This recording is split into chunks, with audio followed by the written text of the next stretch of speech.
So thank you, Trish, for coming and sharing with us about how Out of the Box is being used in the schools you're working with. Can you just start by telling us a bit about yourself and what you're doing? Yes, hi. Thanks for having me, Catherine. So I'm a primary school worker and I work for a charity, and we go in and support primary schools with their RE and PSH curriculum at the moment. And I'm also studying towards a certificate of therapeutic play skills, which is it's going on to being play therapist ultimately. Yeah, so that's what so I go into schools at the moment to do lots of different things. Right. Like wellbeing groups and RE support with maybe the Christian festivals and things like that, and other things obviously as well. Great, thank you. So can you say maybe are you working with all year groups or classes, lots of schools? Yeah, I go into about 16 schools at the moment. I mean, I've got another 2 colleagues and go into other schools, but so I go into schools on a regular basis doing wellbeing groups at the moment. So I do that quite regularly. And I also do assemblies, and I do support RE lessons and things like that. Yeah. And the wellbeing groups, are they smaller groups of children that the teacher wants you to work with, or? Yes, they tend to be groups of 6 children, and they are mixed ages. And so I can do any age really. I tend to work with the slightly older children, sort of from year 4 upwards. And so the groups come together once a week for an hour, and we do the stories together over about a 6 to 7 week period of time. So it's been lovely to see how the children just have developed through their time, and how their friendships have grown, and how they grow as individuals as well. And that's across year groups. I normally stick to 1 year when I'm doing it each for a selection of time. It's normally with a certain age group, the same age group. Yeah. And do you have sorry, you might have just said, but do you have like an hour with them, or a shorter time? Is that? Yeah, I've got an hour with them. So I've got the opportunity to be able to do an out of the box story every week. As well as then have the wondering questions, and then as well as a creative response time. So I've been really fortunate that I can do all of that in that hour with the children. That's great. Yeah. Do you want to say a little bit about maybe one of those groups, or something that's happened, or just how you generally see them out of the box being helpful for well-being? Yes, I found the children, just the fact that I'm telling them a story, they just love it. And they always, whenever I come in and we just sort of touch base at the beginning, they always say, can we just get to the story, please? Can we just get to the story? They're just so eager to know what the next story is going to be. And I've really found that they really interact and engage with the story. And I think even with the wondering questions, it really stimulates them, and it stimulates their curiosity, and they discuss things, and they put their thoughts forward, and it reminds them of different things maybe there's that they've experienced, or or have a knowledge of. And I found also that with these children, often they've come from obviously some challenging backgrounds, and it's just lovely to see how in that space they feel safe, and they feel they can just be themselves. And they're often from different classrooms, the same year group at different classrooms. So they even grow in their friendship together over the 6-7 weeks. And it's lovely to see how they support one another through different things. And and just the creative response, that to me has been the really stood out for me, is seeing how the children, like from week to week, there might be 1 or 2 of the same children who may go back to using the out of the box resources and telling their own stories, and they actually want me to come and sit down and listen to them, and they tell me their story, they make up their own stories, and it's amazing. And I definitely can see that there's a lot going on from within them that's coming out through the storytelling. And I was just thinking of an example where a young girl was telling a story where she was in this magical forest. She'd been taken into this forest, and she had to figure out how to get out of this forest. And there was certain of the out of the box little tools, like, you know, the loose parts that she said there's certain things she had to choose to, and she had to figure out which ones they were to get out of this forest. And in the end, she was able to escape. But I mean, it was a more of elaborate story at the time, but it was amazing.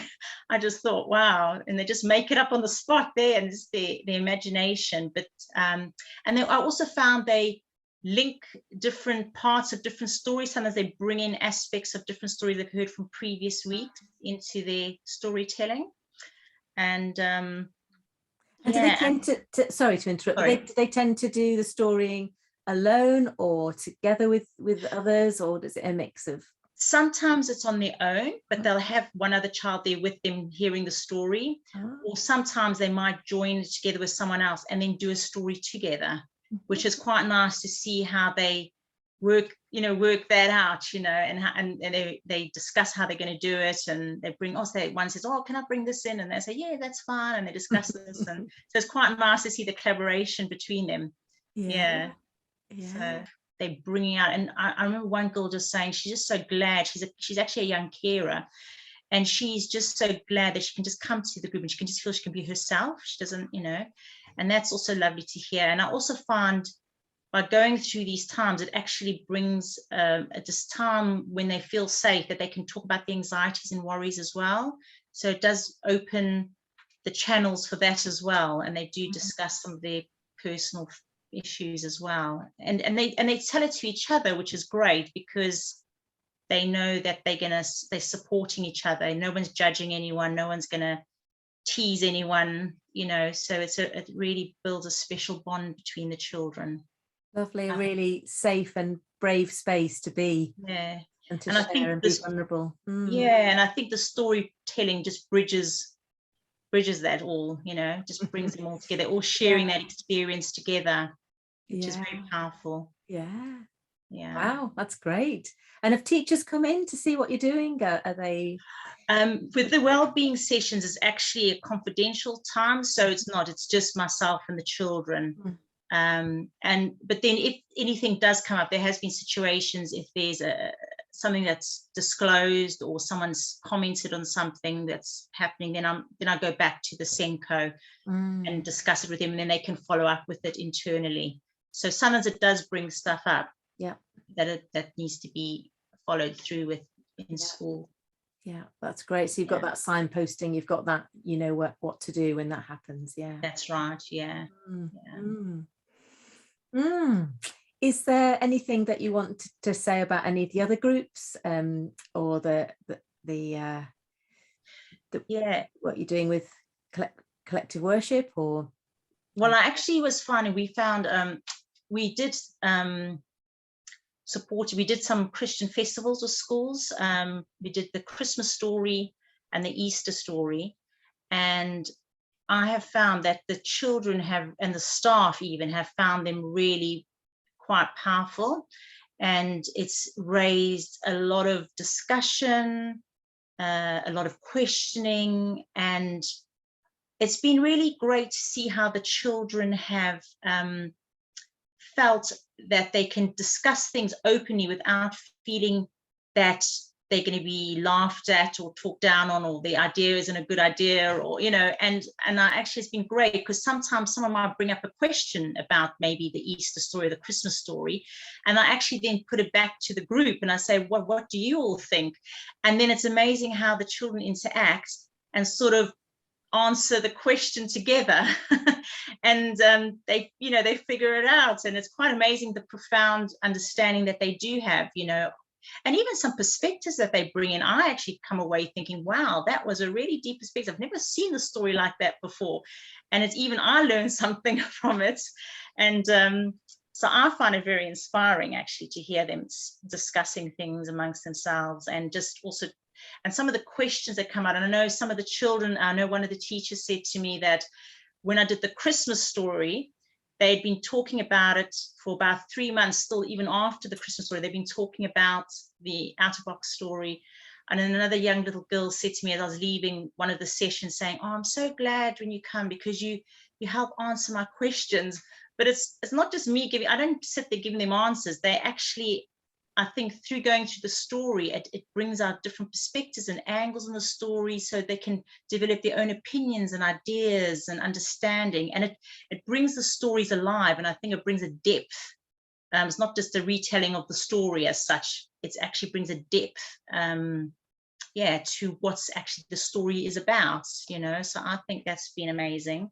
Yeah. Wow. So that's for the religion. So that's for, as you're going in to support religion and worldviews lessons. So they're learning from and about religions. That's right. And that's where the Christmas and the Easter story. I know you sent me a photo of how they'd played.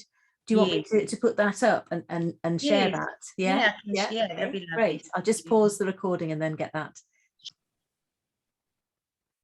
Yeah, so I'm just going to share the photo that you sent me earlier.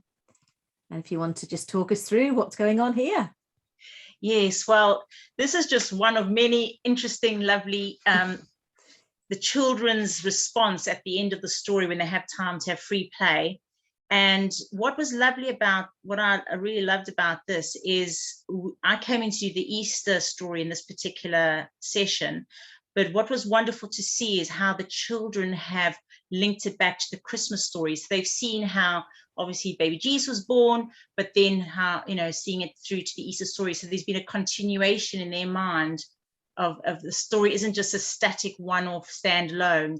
There's actually a bigger picture to the whole thing, which I thought was quite special actually. So you can, I don't know if you can see the baby Jesus lying there next to the pail of water, and then obviously Jesus on the cross and the big red drops, so that obviously his blood falling down. Oh yes. And then all the different characters that came to visit and see, and I can't remember exactly what they did about the water, but they obviously were thinking about different things. So to me it just stood out that the link, and not just a standalone, which I think is great, that the understanding as it brings it all together. Yes, so they'd remembered from the Christmas time, and like the teachers said, they remembered it months afterwards, and now they're bringing that. I'm wondering whether, because you're using the same loose parts, it's very easy to connect the stories together. I'm just wondering whether that helps with the connecting of the two stories. And I can just see the baby Jesus there. There's for people who don't know, that there's where the cross and where you say the drops of red blood, if you move across from there, there's a bird's eye view of the pail of water, and they put the little blue, they put the little blue circles in there for the water. Is that right? That's right. Yeah. The baby has got a feather they've put over. Yeah, they've put a feather over. How lovely. Yeah. Yeah. But they love using all the loose parts. They extend the story. They don't just stick to what I've told them. They actually add to it and elaborate on it, and even sometimes they change the story a bit, which is lovely. And then sometimes they don't even stick to, if I'm saying doing the Easter or Christmas, sometimes they actually might bring in different things, and they might be linking it. That's what's also quite lovely, is they link it with, when you ask the question, what does the story remind you of? And it's actually lovely to see the links, because often they think of family, they think of past loved ones that have maybe passed on. I'm just thinking of some just off the top of my head, and they just link it to different things in their personal lives and into their world, or what's relevant to them. And even it might remind them of a film or a book they may have read, or somewhere they've been on holiday, or but I think what's been quite special, they've picked up they've linked it to their life as well, which I think is quite special as well. So it's not just an abstract story. It's something that they can relate to in some way. Yeah, and I guess that helps with emotional well-being, if the stories can help you to make sense, or to work through, or to find a new narrative, or a different way of thinking about your own story. And that helps bring well-being and resilience, and and also that you're not alone, I suppose. It links to and then other people share similar stories, so they kind of go on a journey together. Different experiences, the peer support they're getting from each other. Great. So as a storyteller, what's your role in all of this then? What do you see your role? All of this is going on with the children. I know it's interesting, because I feel like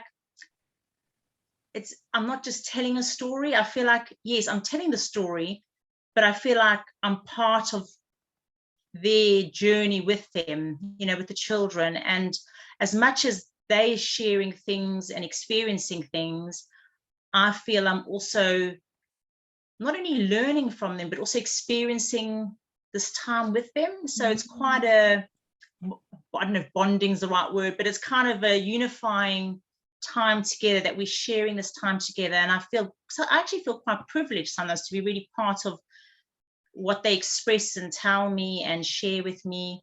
So I feel like it's not just me telling them a story. I feel like it's a I suppose you could say a community. It's a time that we are together sharing this. And it's not me just telling them as the adults. It's about them sharing with me and allowing them to lead the session in a way, through their thought process, their thinking. So it's allowing them to have that freedom to be themselves and express themselves how they want, and not to feel they're going to be judged or critiqued, or and they can just be free to say what they think and feel, whether it's wrong or right. It doesn't matter, because there's no wrong or right, and that's what's so great about the storytelling.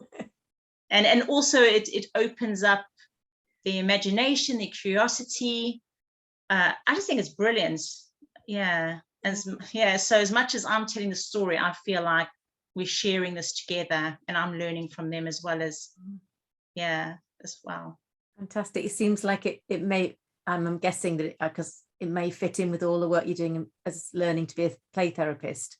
Yes, and following the lead, definitely. Children, and just allowing them to play, creating that place where they can play and then work things out. Yes, and not interfering in their play. And not even just allowing, not even saying, oh, that's, because it's meant to be very non-directive play therapy. And so you're allowing the child to be themselves and say how they feel, and giving them that you give them that permission just to be, really. And and I sort of kind of feel that I'm in the shadow in a way, if that makes sense, or I'm there with them, and I'm not hidden, but I'm just there. I'm not saying, oh, that's great, or that's it's not about rewarding, or it's about just appreciating and acceptance, and accepting who they are, really, for who they are, really. Just be themselves. Which I think helps build the children's confidence. Absolutely.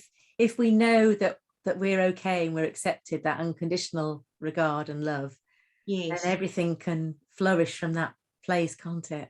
Yes, definitely. And then they're doing that to each other. I guess they see you modeling that, and then they're doing that with each other, unconditionally accepting and supporting and listening. Yes. Oh, that's amazing. Thank you, Trish. Is there anything else that you wanted to say before we sort of finish this? Not that I can think of, but I just know that doing these out-of-the-box stories has really opened up a lot of different avenues in school, personally, but I can also see it being used in so many other areas, in other settings. But I think it's I think storytelling is just very powerful in its essence, and the more you tell the stories and experience the stories, it just brings such I don't know how to explain it. You really just see the children just, I think, like you're saying, flourishing and being nourished. I think there's so much that comes. It's not just a story, not just reading a book or telling a story. It's engaging with the children, and it's just a very powerful medium, I think, of how we're using this. And also the creative response is very powerful as well. I think that the children having that freedom, not only to use the out-of-the-box resources afterwards, but obviously I always put out other things as well, but just seeing how they respond to that. So it just brings it takes it to a deeper level. And I don't know if that makes sense, but it does. Absolutely. That is that place where they are free then to create, whether they're working with creating stories or making something or whatever, however they're responding. it takes Yeah. them deeper and helps them to continue to work things out and just enjoy being with each other. I guess Yeah. just enjoying it. Yeah, and just even developing within themselves, I think they develop their confidence, but they also develop the imagination, and it's all very natural because children do play naturally, don't they? And some of the children who maybe were the ones that didn't say much in sessions or whatever, they're the ones who actually come up with all these elaborate stories and things, and it just brings them out of themselves. It's amazing, really. Yeah.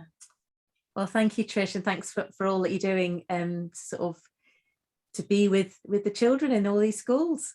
It's really lovely to hear. Thank you. Pleasure. Thank you.